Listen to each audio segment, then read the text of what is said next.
Hello and welcome to another modelling video. This is Alan from the Man at YouTube with another modelling video. Now I do have to apologise, this video was meant to be made about 4 or 5 days ago. Unfortunately I've come across a disagreement with my workplace regarding pay and paperwork and had to sort that out ASAP. Saturday and Sunday, Australia time, I attended the Oz Comic Con convention and represented Gunpla Builders Australia and Mecha Workshop with Ghost of Xeon and had a wonderful time. A couple of photos have been posted on the Facebook page, but finally now, after I did a shift at work and some more actions regarding my disagreement, I'm able to make this video and will be uploading it the very second I finish filming it. So all due aside, I'm going to get straight into it, and besides my other modelling activities at school holidays, I'm going to be cracking on things quite hard with a few interesting bits of content to show. Honing your airbrush skills video is being worked on, and this one's going to be quite interesting. So we're going to go straight into questions. Corn Wizard. Hello Alan. I ordered the Mega Bazooka launcher for the Hakushiki 2.0 a little while back, and now I'm a bit worried about the water slide decals that comes with it. The few that I've used, water slide decals, I use them with white vinegar to soften the decal, but I'm worried about both the chrome finish being worn off as well as the decal itself not staying put. The model is not top coated, by the way. I would like to keep the sheen of the chrome gold intact. Any guidance would be much appreciated. Also, good luck with your Gunpla Builders World Cup entry. You better be bringing home the gold this year. Corn Wizard, thank you very, very much. I am aware with we had a further bit of a discussion to make sure that the entirety of the Hakushiki is gold chrome. From my understanding, the application of water slide decals has no harm and sticks quite well. Unfortunately, with the application of decals, they're going to be extremely fragile if you do not apply some form of top coat. A gloss coat can affect the sheen, though what I recommend is if you get the Tamir Gloss Clear or Future Floor Acrylic, thin it down substantially, spray it on your gold kit, apply once fully dried, apply the water decals, do everything as you usually do, finish it off with another top coat for protection. Now if you're worried about the protection of your special coated sheen, the kit would have come with runners. I would recommend chop up some of the runners and spray the clear and compare them to see if you're happy or not. If you're not happy, leave them raw. Get some vinegar or whatever setting agent you use and apply it directly on the gold surface or the chrome surface of the actual runners themselves. Soak it in a ridiculous amount, brush on a little, see what sort of effects it has. If there is any adverse effects, and if those two options are not satisfactory, have a talk to me and we will see what further actions we can apply. I'm not very experienced with special coated kits. I have applied a very thin, very watered down acrylic on it, not really have affected the sheen whatsoever. But different people have different opinions on finish and its sheen. So first, spray a bit of clear onto your runner and have a comparison with another runner. Apply a little vinegar on a runner. Dip a bit of runner in vinegar and let it soak for 5 minutes. Just put different types of amounts and see if there's any adverse effects, if the coating comes off, if it ruins the shine. This should give you more information. Next question. XP3ZAI, or you might have a pronunciation, but I apologise. Hello Alan, I wanted to do a chrome finish to add.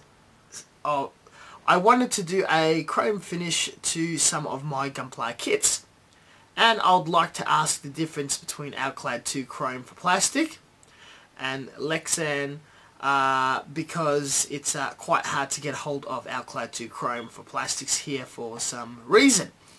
And what do you think about the Spastics Ultimate Mirror Chrome? Thanks. I had a look at the Spastics Ultimate Chrome. It looks pretty good. I've never used it. The other, the Lexan, I've never used that either. I'm only a user of Alclad. If these other two paints are a lot easier to come by, I would most definitely recommend buying it, testing it out, and probably sharing your results with everyone else. Probably other modelers in your area might be having trouble. I reckon the Spastics would be perfectly fine as a replacement. The other one, you would most likely have to look up reviews or probably test and report back yourself. Alclad is very available where I am, and I use it quite often. I'm also using a lot of Model Master lacquers. In my opinion, the tones of metallics are a bit different. They're actually pretty good for blending. But it is quite amazing, and it's stainless steel and chromes are quite good. So have a look at your hobby shop. If Model Master lacquers, buffer pool paints are there, give that a go. It's very, very good. If not, yeah, the other advice. Sorry not to be of much help, mate. Midan Desir. What can you tell us about glow-in-the-dark paints? I prefer the idea of glow-in-the-dark versus having to use a backlight. How long does the effect last, or should I go with UV fluoro paints? Now with the UV paints, I'm not a big fan. I've actually got a black light, or a couple of black lights in the studio for nail art application. My mother was using it for baking or treating paint for some reason, which has to do with fingernails. And I've never actually bought UV paint and tested it. Seems a bit redundant unless you've got a display with black lights installed to see the effect on your Gundam. But when it's in competitions and whatnot, I have no use, but other people do, and they enjoy the effect, or they enjoy the gimmick of putting the black light in front of it and showing their friends, or putting it on YouTube or whatever. It goes down as a personal decision. I honestly think glow in the dark are better, because when the room's dark, it sort of does affect. It does fade over time. When I was a child, I had these little glow in the dark stars and planets. And they were stuck in the ceiling of my room. They sort of absorb light during the day and then reflected of the night, holding energy. Obviously, over time, a period of 5-10 years, that effect will fade. It will not glow in the dark as much as it's used to. But that's just the drawbacks of effect paints. Now, you know, better quality, the longer it lasts. The worse the quality, the cheaper it is. I know some of it comes in pigment form, that you put it in a clear paint and airbrush on. That's probably going to be a lot more effective than a premix.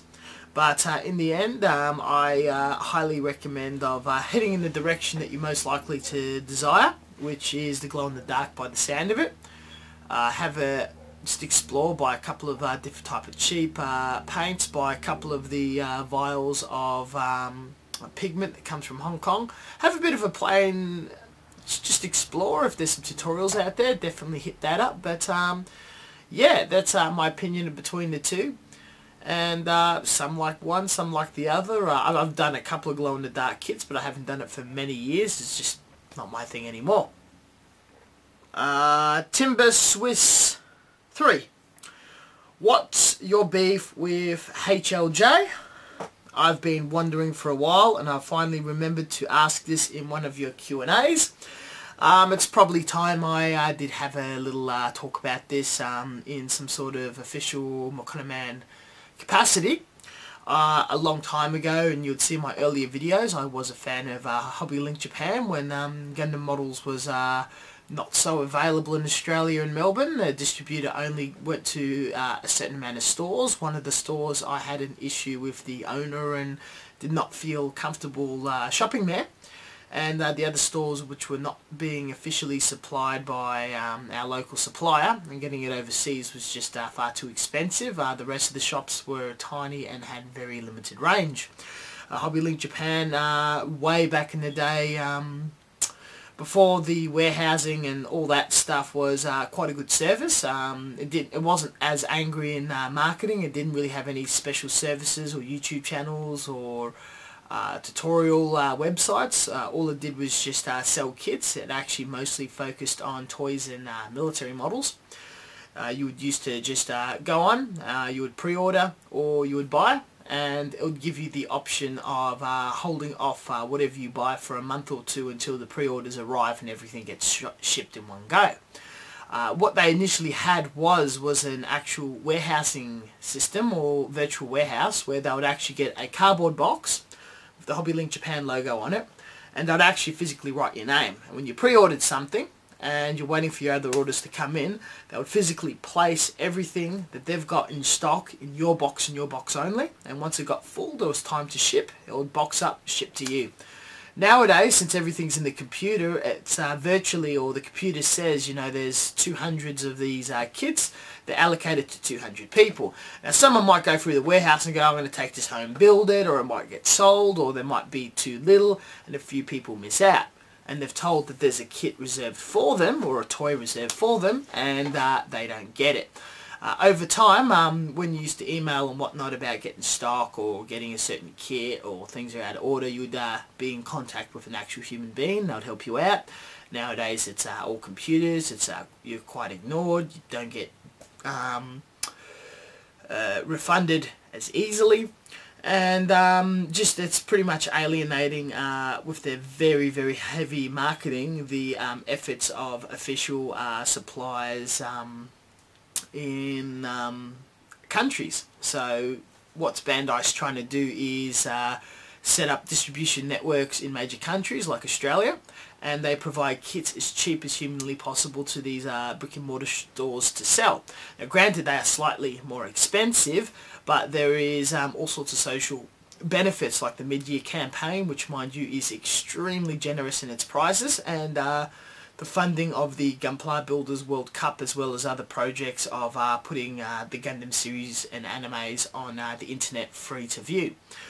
HobbyLink Japan is going in the same markets where Bandai is distributing stuff, and very heavily in-your-face marketing in every single outlet they possibly can, especially in the grassroots. They will approach clubs and promise all sorts of sponsorship in the world, and provide nothing in return besides a couple of coupons for the owners of the club, and not really helping and influencing decision. Further on, I find a lot of their tutorial contents and YouTube channel and whatnot to be very biased towards the products they push and try to sell. So if there's an item of the month, they'll push it if they believe in it or not. I do have doubts in how they portray Sid and Ryan. They're talented modelers, but they're putting some sort of entertainment show on, which just doesn't really do it for me. I'd like to see, you know, builds and work in progresses and tutorials and whatnot. I'm not really looking for a sort of morning variety show or another America Got Talent or something via Gunpla. Most importantly, when my club was contacted by HobbyLink Japan, as the former president was going through issues with an order and his account being suspended, some very unethical conduct was conducted. I'm not going to go into details, but that definitely rubbed me up the wrong way. When you start going into the Twitter of Scott T. Hart's, the gentleman who's the head owner and example of HobbyLink Japan has come across with a very open racist and sexist comments. So with just all of these small layers building up over time, as I used to be a customer and having many pre-orders denied, a couple of orders going wrong, a friend in the club getting screwed over, being marketed at every angle at nauseum, and then just seeing that their entertainment and tutorial content just being cheesy as hell, it's sort of me to be just completely turned away and turned off by them. A lot of their fanboys and people that are very supportive and stern of them do go into communities who are set up and surrounded in supporting local brick and mortar stores and the local community, are very pushy in trying to also promote HobbyLink Japan, which is it's quite rude. So all in all, I know a lot of the criticism is they're a business, it's all free practice, they're not doing anything illegal or wrong, but just my goal and what I try to do to contribute to the hobby, I would like to see, or I've got an invested interest in seeing the rise and sustainability of brick and mortar stores. About 3-4 years ago, 2 to 3 of the major stores in Melbourne were closing down. Some had business problems, some of the owners were stepping down, all sorts of different things happening, but all the shops were just slashing their stock. Their shops were getting empty. They were talking about closing if they couldn't sell, and most of your stuff, your paints, your glues, all that sort of stuff would have to be online. Now Australia's laws on shipping are very strict, so rattle cans, paints are very tricky to buy. You have to buy in bulk. You have to pre-organise to buy. A lot of the model shows are threatened to be closed down because they're sponsored by the hobby shops. You couldn't go to a hobby shop just to browse, look at new stock that you might not even be aware of, or just socialise and talk to the staff and other shoppers. I didn't like any of that. That was a big wake-up call, and I decided to jump on the Gunpla Builders Australia Hobby Co. Distribution network bandwagon and try to support as much as I can. As a bit of a joke on Facebook that a lot of friends know, I did start the Fuck HobbyLink Japan campaign. It sort of spread a bit. I mean no ill intent to HobbyLink Japan, but I definitely do not like them at all. Since the only thing that they were good for me at the end was the acquisition of B Club model kits, since B Club is not a thing anymore, I've simply closed my account with them, and I do no longer shop with them.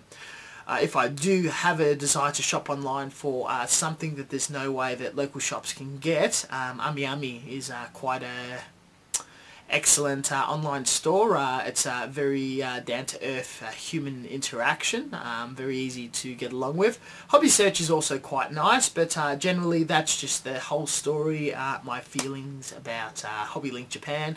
A lot of people are going to probably find that to be not good enough, or quite critical of my point of view. I'm not really going to push that out too far in the general community, but I will warn large communities that are being sponsored and to carry on their agendas. There are better deals you can get out there if you want to promote the hobby. Try to contact your local distributor, like Bluefin in the United States or Hobbyco in Australia. They'll get you to team up with an actual shop, and if you can get good with the owner of the shop and help promote their business, there is all sorts of rewards for the community that you run, as well as yourself, in organising something like that.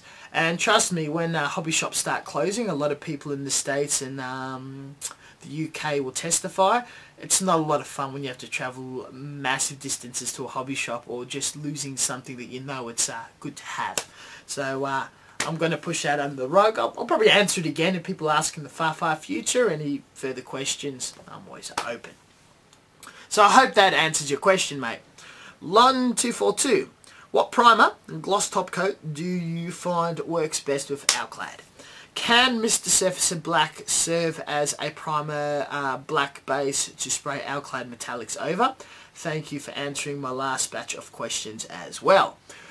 Alclad, again, I probably mentioned a few times, I'm not a big fan of the Alclad primers or their black base coat. I know Ghost of Xeon uses gloss Tamiya enamel. That works wonderful for his work. I've done a number of things. The last couple of models I have actually heavily thinned down and sprayed the Mr. Surfacer Black 1500, and then I put a gloss coat over that. That has worked very well, as well as just using normal grey primer. spraying gloss black Mr. Hobby and Alclad over that. So those two are my normal methods, as I've just completely run out of Alclad black primer and Alclad black base. So realistically, if it could be a smooth finish, if it's a lacquer or Tamiya enamel, and if it's high gloss, it's going to work. Next question. I just purchased a free pack of Mr. Gundam Color paints, the Master Grade Nemo version by Mr. Hobby. While I opened the bottles, I noticed the paints were kind of doughy texture. How do I restore the paint? I'm guessing thinner, but I'm not sure what to add to lacquer paints. So before I start pouring thinner into it, what is your advice? Now, I'm aware of this paint. When a kit comes out, Mr. Hobby sometimes, or used to sometimes, put out a free colour paint jar range of the paint as well. The Nemo is an absolute ancient kit. At the same time the paints came out are absolutely ancient themselves. I remember more than 5 years ago when I was in Japan, I bought the same set, and it was just as doughy, which I did use eventually. Mr. Hobby actually has a specialty thinner for restoring paints. I can't quite remember what it's called, but it's generally very similar to Mr. Leveling Thinner. So just add Mr. Leveling Thinner, or add normal lacquer thinner with a little retardant added, because the paints do have a bit of retardant to slow down the drying process. Once you've added the retardant to the top of the jar, just fill it up how you know where a normal full jar of paint fills up. Stir excessively for about 2-3 minutes. It's going to be quite hard. It's going to turn into a bit of a clay, solid texture with a bit of bumps and lumps inside, and you just keep stirring until the consistency is uniform throughout the whole jar, because eventually it's going to be quite thick at the bottom, thin at the top. Keep stirring, close, shake, open, stir. Keep doing so until it's absolutely the same consistency, the consistency of normal lacquer paints. Now I'll show you. It's very interesting. I've got this bottle of copper Alclad, and I've had it for about 4 or 5 years. And then one day it turned into the consistency of snot or goo. It's very gooey, so I poured a little in my airbrush, a tiny bit of thinner, mixed, sprayed, clogged instantly, cleaned it out. I poured the entire contents into a large bowl, added thinner, mixed it up, and I strained the goo away, and just got pigment and thinner with a little binder, added a tiny bit of clear.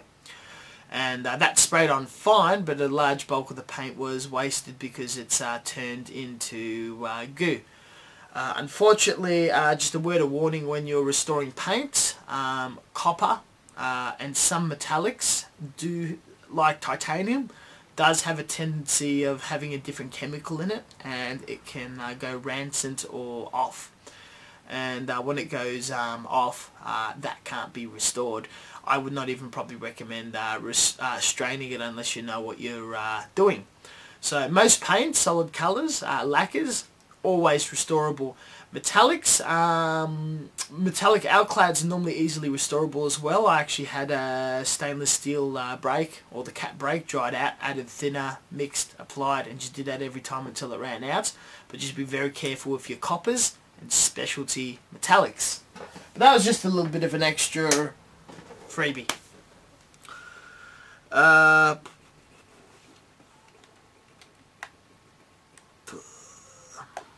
Tim asks, "Hi Alan, thank you for helping me out last time. I've solved the problem by using Mr. Retarder with the Alclad Gloss Black. I'm going to order some Mr. Surfacer 1500 Black in the near future as you suggested." As another thing, if you guys if I make a video, you ask me a question, I give you advice, and you actually test it out and it's successful, please report back in. It's just interesting to see if it's successful, if it's not successful. It's almost like a talkback delayed radio thing, so it's just a bit entertaining for me, and I'm sure that a lot of the guys out there are also interested, as we're all friends out there. New question. Here is a few questions. Can you recommend a printer for printing out my own water slide decals? Ordering some in the past from Samuel, but I've had some problems with them. If I touch them with my finger when cutting out a decal, they smudge and were useless because of that. I can do two things for you. I can actually tell you how to use the Samuel decals properly, but first I'll answer your question about the printer.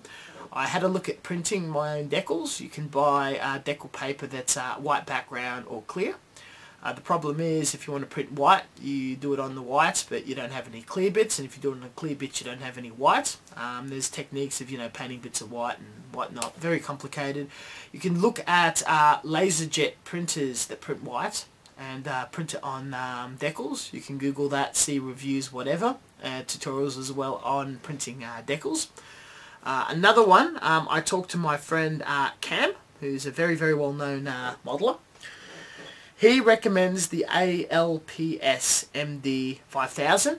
That's a decal printer he uses. I will put a link to the actual printer itself in the description down below. The reason why I'm recommending this, I've known he's used it for many years, dating back all the way to the Mecca Lounge. There was a large group build, and he gave out a lot of free decals, including to myself. I had the privilege to use them, and they came out great. So in the back of my mind, I always knew that would be a good hobby grade decal printer to get. A bit of a tidbit, talking to him on some sort of stream or chat, his warning decals are very, very famous with the fine text, because sometimes some interesting stories or cheeky content is included, and that is quite hilarious. The other thing, I'm a big fan of Samuel decals. I've used his decals on many of my models, and they've come out great. On his old website, because I know he's conducting everything through Facebook now, it's actually recommended that the decals need to be sealed. All he's doing is printing on decal paper, wrapping it and sending it to you. It is for your responsibility, as he's doing it at the absolute cheapest to create the decals and to ship it to you, is to apply a decal film or clear paint over the decal. So the first thing I always do when I get a Samuel load of decals is I open them all from the plastic, and I spray about 2 coats of Tamiya Clear, thin down, or just Pledge Future Floor Polish, and allow a few days to dry, re-wrap them up, put them away. When I use them, they react exactly like normal decals. When you're touching it with your finger, and you soak in water, it's pretty much lifting ink into water and then transferring that ink onto your model, and that's not going to work well, or it's going to tear or do all sorts of things, because it's just far too weak and far too unstable. So you need to put clear paint on it, allow it to dry, transfer it on your model like a normal decal. It'll work very well. It's also not pre-cut, so you need to cut as close to the edge of the decal as possible. If you have any left over, give it a go, and I recommend still going through Samuel decals as I do. If you do want to get into printing decals, have a look at that printer and just have a look at a couple of reviews, advice, tutorials, forums, whatever. But I understand that's what Cam uses. Completely appropriate in detail and for the application on scale models. Question 2. Are you ever planning on selling parts you printed on your 3D printer? For example, I love the base you made for the grimoire. Maybe you could start a little business, as the products you make seem to be of very good quality. Thank you in advance, Tim. Thank you, Tim. I have no intention on selling pieces on eBay or a store. It's very troublesome to make them cheap enough to ship out. Shipping from Australia is expensive. To make a profit is going to be a lot of hard work. It's going to be at a high price. It's the sort of time I don't have, because I work full-time and I've got a family and stuff. I have considered, what I do is every 3D model that I CAD up, I put on my Thingaverse account. You're free to download those models, take to a 3D printed service and get them to print it for you. The whole grimoire base that I used is up there. You can download all the components and assemble it however you see fit. And that's no extra charge to you. But I have actually considered starting a Patreon and having a $25–30 pledge where every month a 3D printed item will be set aside in your name, and twice a year they'll be shipped out with like a letter or a small prize or something for people to support my channel in buying new tools, paints, products, model kits, things to review, a way for people to give back to the channel but get something in return, hand CAD'd, hand printed from my own 3D printer. Another problem with my 3D printer is it's one of the cheapest on the market. It is a tad rough and it does require a bit of cleaning to get the 3D printed parts to a standard good enough to glue on your models. And a lot of customers would be very displeased with that, as there's going to be far cheaper and far superior 3D printed surfaces out there than I can deliver. So I could do a nice small Patreon thing, but I'm not even sure if I'll go through to that. But if there's any 3D printed model that you fancy from my Thingaverse accounts, link below. Download, go to any 3D printed service or friend for 3D printer and get it printed out for yourself. If you do stuff with my models, send me a picture. I would love to see it.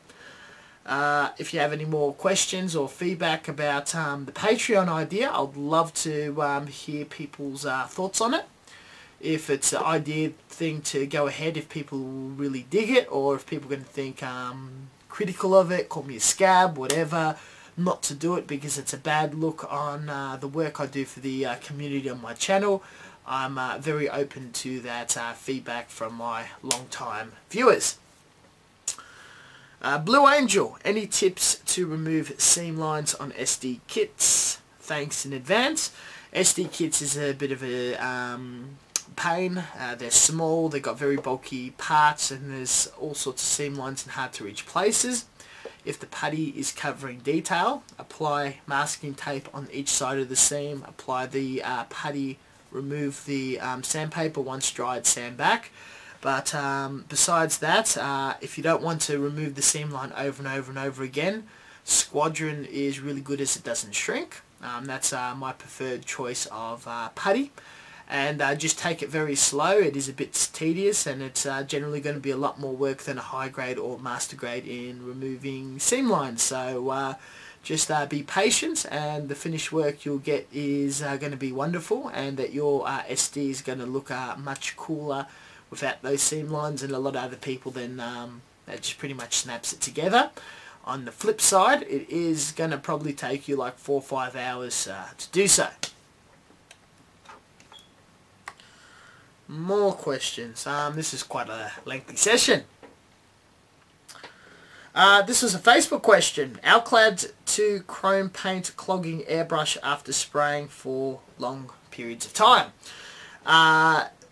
This is, oh yeah, I gave advice to this gentleman, now I remember.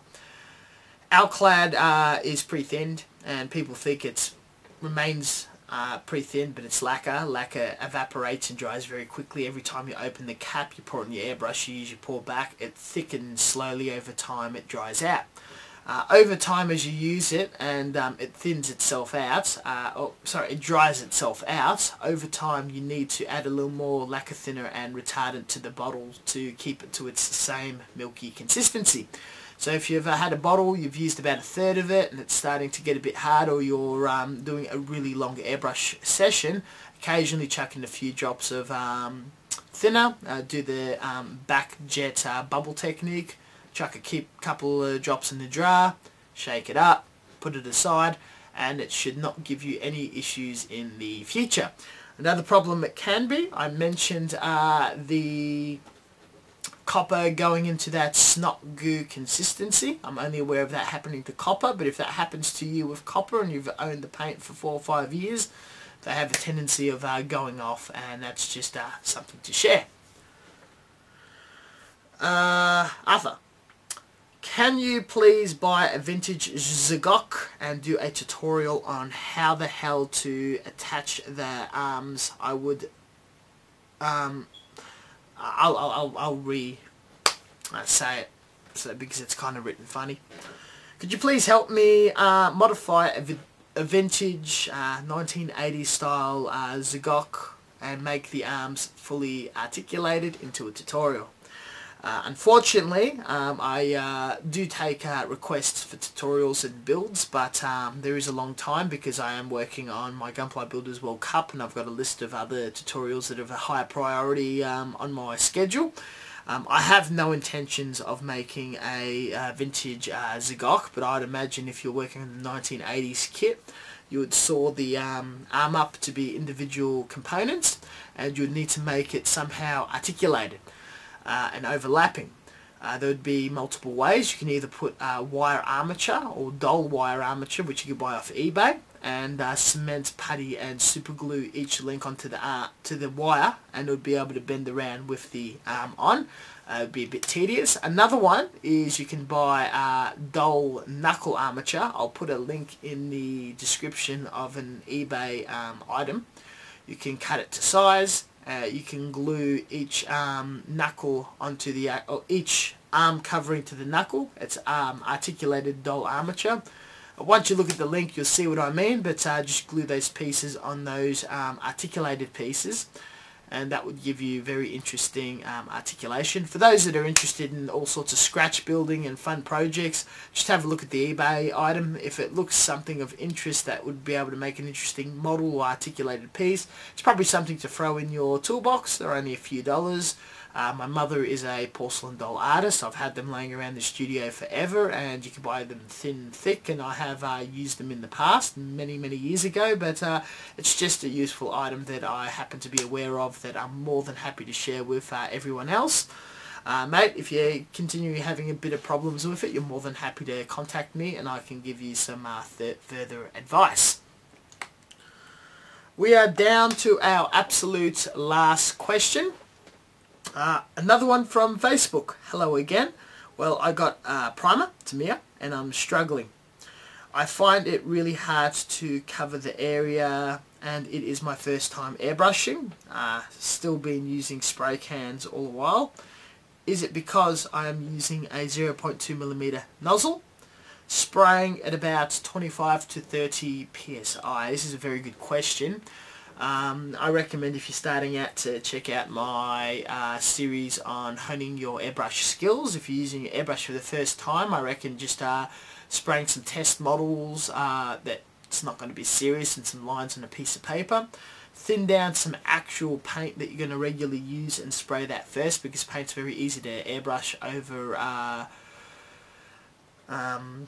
primer, because primer's a bit thicker, it's got micro-filling properties. If you're a first-time airbrusher, and I can recommend this now because it is a thing, the Mr. Hobby 1500 primer would probably be the ideal first primer to use, as it's the consistency of paint before you use micro-filling primer.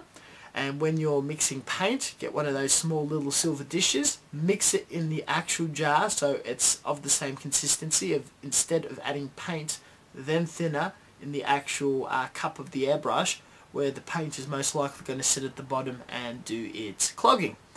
So mix your concoction separate from the airbrush, add it in, do a lot of test play, just spray a couple of model pieces that are junk that you won't use, draw some lines, and avoid primer for now. Probably use rattle crayon primer for a little while longer. And unfortunately, even though a 0.2mm nozzle is good for fine work, it's not ideal for everything. A 0.3 probably would have been more appropriate. So that would be ideal for a beginner. And 25 to 30 psi is probably a bit strong, so it means something's definitely clogging. I normally spray between 11 to 15 psi, probably bumping it up to 20 if it's micro-filling properties. So yeah, I recommend just take a step back from using primer, have a bit of a play, get more comfortable, more familiar with your airbrush and using paints before you start jumping on a microfiller. And once you're also familiar with fault finding your airbrush and finding mistakes and cleaning it and maintaining it and all that, and again, all of that advice, hours of it, is in my Honing Your Airbrush Skills series, from video 1 to whatever it is at now. Thank you very much for watching, and as always, until next time, again, my apologies that this video came out so late. I know you're all waiting for your answers. I'm going to probably cut this short and post this as soon as possible. I'm not sure if next month I will do, which is August. I don't know if I'll do a question and answer or Honing Your Airbrush Skills. I might give that month a bit of a break because of the Gunpla Builders World Cup. September, everything will be back to normal, and this video as well as Honing Your Airbrush will definitely appear then. I'm currently working on last month, which will become this month's Honing Your Airbrush video skills, and usual content, a couple of 3D printed models, and all updates on the Gunpla Builders World Cup diorama.